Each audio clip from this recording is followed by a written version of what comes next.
lloviendo tanto. Quiero promover, por una parte, todo el tema de la imaginación, pero hablar también de lo intangible, porque muchas veces nos hemos centrado en lo tangible, nos aferramos a lo que vemos, a lo que tenemos, pero lo intangible está relacionado con las emociones, con las experiencias vividas, con la imaginación, y por eso pues quiero hablar de este tema que es fundamental para nosotros.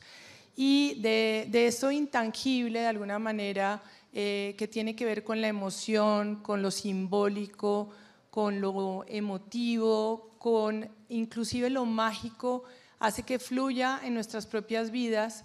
Y en mi caso personal, yo pues todo el tema de la imaginación realmente lo cultivé desde niña, con mi madre, que me acompañó, o que yo la acompañé a ella por sus travesías con los indígenas, con los campesinos, y muchos tiempos después empecé a darme cuenta de la emoción y lo que me transmitían esas personas en la relación con la tierra y con sus paisajes, y eso empezó a involucrar en lo que soy hoy de alguna manera. Y bueno, acabamos de llegar de la COP, y en la COP de Cali, que estuvo vibrando, una ciudad vibrante alrededor del río, la gente fluyendo en un clima fantástico, finalmente todos estábamos hablando alrededor de cómo relacionarnos mejor con la naturaleza.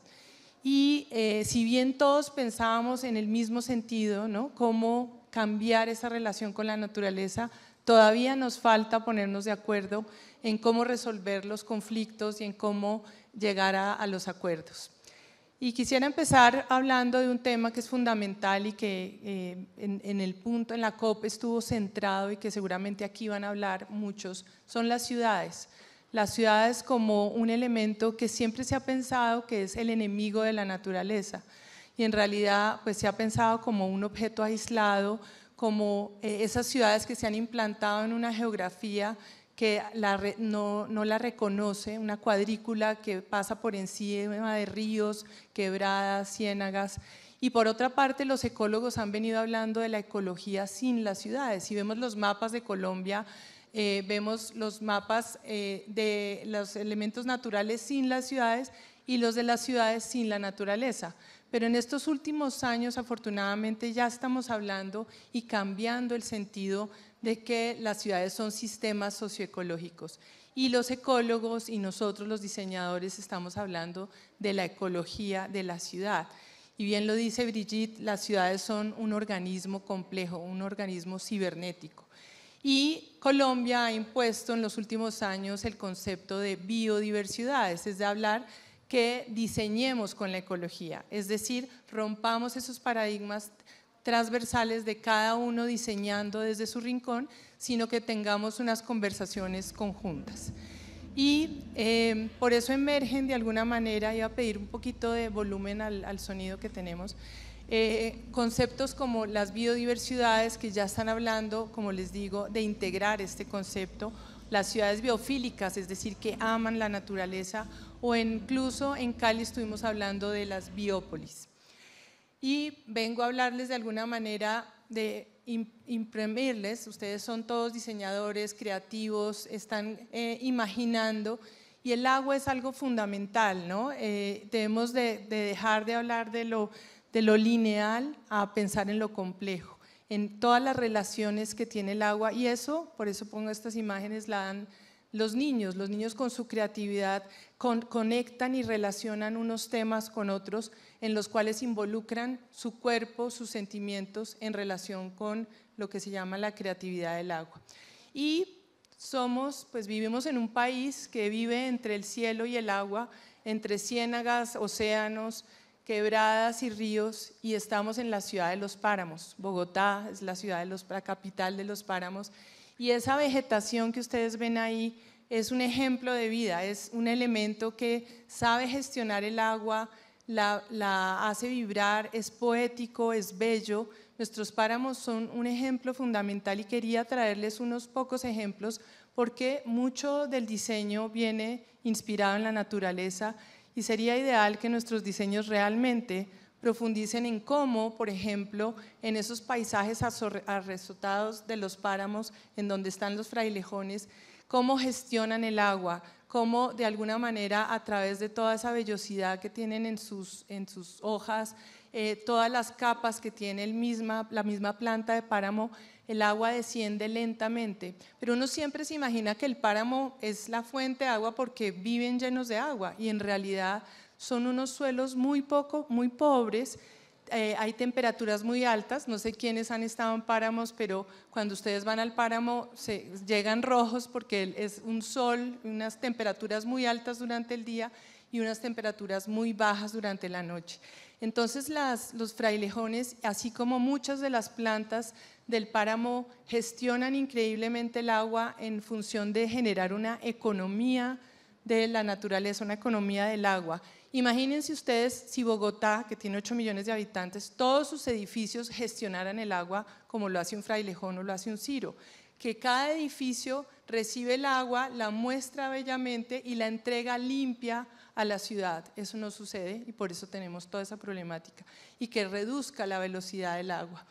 Entonces, si hablamos un poco del tema de biomímesis, y en el caso de las ciudades como Lima o Chile, vienen los vientos húmedos, las garúas que vienen del Océano Pacífico, y es una ciudad desértica y solamente una vez al año se llena de vegetación y se vuelve verde. Ellos han inventado a través de la biomímesis lo que se llaman los atrapanieblas, que básicamente es coger y recolectar el agua a través de unos sistemas muy sencillos y redistribuirla. Eso sería maravilloso que sucediera, por ejemplo, en edificios, en todas las zonas costeras, digamos, de desierto, que tengan esas condiciones, pero nos hemos quedado un poco ahí. Voy a pedirles en este momento que se vuelvan pullas de páramo. Voy a contar a 3 y voy a decirles, por favor, que sostengan el aire, lo contengan y dejen de respirar en los próximos 10 segundos. 1, 2, 3, ya. 1, 2, 3, 4, 5, 6, 7, 8, 9, 10. Ya pueden respirar. De alguna manera se conectaron con algo de la vida, ¿no? Con la vida misma, con lo que nos sostiene, y no somos conscientes de lo que sucede con la respiración. Imagínense que la puya de páramo aguanta la respiración durante todo el día y la suelta de noche, solamente para que su metabolismo gestione bien el agua, porque sabe que tiene que ser eficiente con el agua. ¿Qué nos podríamos inventar y diseñar que fuera similar a eso? ¿Cómo es esa economía del agua, de la gestión del agua? Pero si ustedes piensan en sus propios organismos, si ustedes cambian la manera en que respiran, pueden también ralentizar el envejecimiento. Por ejemplo, los elefantes o las tortugas tienen una rata de respiración muy lenta y son animales que viven muchos años. Hay teorías sobre el tema de ralentizar el envejecimiento en función de la respiración. Una respiración pausada y profunda está asociada con una vida larga y saludable. Así que los invito a que conectemos también con el aire. Y pueden inhalar, controlar sus ritmos. De hecho, cuando están nerviosos, si aguantan la respiración durante 30 segundos, que eso fue lo que yo hice antes de entrar acá, regulan mucho más la tranquilidad y pueden mejorar su relación con su propio organismo. Entonces, ser conscientes de esa conexión con la respiración, con el aire, con el agua, es recordar que somos más que cuerpos aislados. Nosotros inhalamos, pero también el agua corre por nuestro cuerpo y somos parte de un tejido que hace parte de un sistema mucho más amplio y que fluye y conecta incluso con los ríos aéreos y con los ríos profundos. Nosotros antes, los indígenas, las personas que habitábamos en Colombia, éramos seres del agua. Las personas que viven en las ciénagas, que viven con los pies mojados, o las personas que antiguamente convivían con su paisaje del agua, éramos seres del agua. Algo nos desconectó y hoy pues no queremos seguir siendo esos seres aislados del agua. Hemos entubado el agua, la hemos alejado y ya vemos las consecuencias. De hecho, las estamos viviendo en misma Bogotá. En el tema de urbanismo, entonces, ¿qué se habla hoy en día? que el agua sea visible, que sea poética, que la podamos tener a la vista en la calle, pero a través de mejorando la biodiversidad, que haya biofiltros, islas pioneras. Esto a nivel mundial ya se está implementando y hasta ahora en Colombia empezamos a entenderlo. Pero si vemos nuestras comunidades cenúes de hace muchos años, tenían unos ingenios increíbles de manejar las aguas de una manera sostenible, evitar las inundaciones, y es lo que los chinos hoy llaman en el diseño ciudades esponja, que es la forma de solucionar y de regular el sistema de agua en una ciudad. Nosotros mismos en la propia sabana de Bogotá, que es una sabana rica, fértil, les decimos peyorativamente potrero a una pradera que realmente es rica, que convive, que se inunda, que puede ser fértil en términos y hemos tenido unas discusiones absurdas si hay que mantener o no ciertas áreas que todavía son el paisaje sabanero en las zonas de Bogotá. ¿Y qué pasaría si no hiciéramos nada? Porque eso es lo que siempre pasa, ¿no? El escenario tendencial, pues ¿qué pasa? Siguen creciendo las construcciones informales, nos seguimos inundando, nos emplasticamos de tejidos de plástico de cultivos y la ciudad no sigue siendo generosa para todos. Pero ¿y si soñamos un poco? Esto lo hicimos nosotros en esa discusión para decir qué pasaría si protegiéramos la sabana de Bogotá y no la sigamos cultivando con edificios y construcciones. Tendríamos parques anfibios, camellones que tenían antes los indígenas, cultivos inundables, parques para la gente, para conciertos, espacios para todos, centros de investigación de biodiversidad, en fin, podríamos soñar infinitamente. Y eso es fundamental en el tema también del agua y no seguir rellenando para seguir construyendo edificaciones. Apenas han empezado a haber unos pequeños experimentos que son unos camellones en los cuales pequeños relictos empiezan a decirle qué debemos hacer. Y hablando de lo público, de lo común, es hablar de que la vida pasa entre los edificios, todo lo que es reverberante, que es los encuentros, los enamoramientos, ocurre entre los edificios, pero también pasan los saltamontes, los pájaros, las ranas, es decir, lo fundamental que une a la ciudad.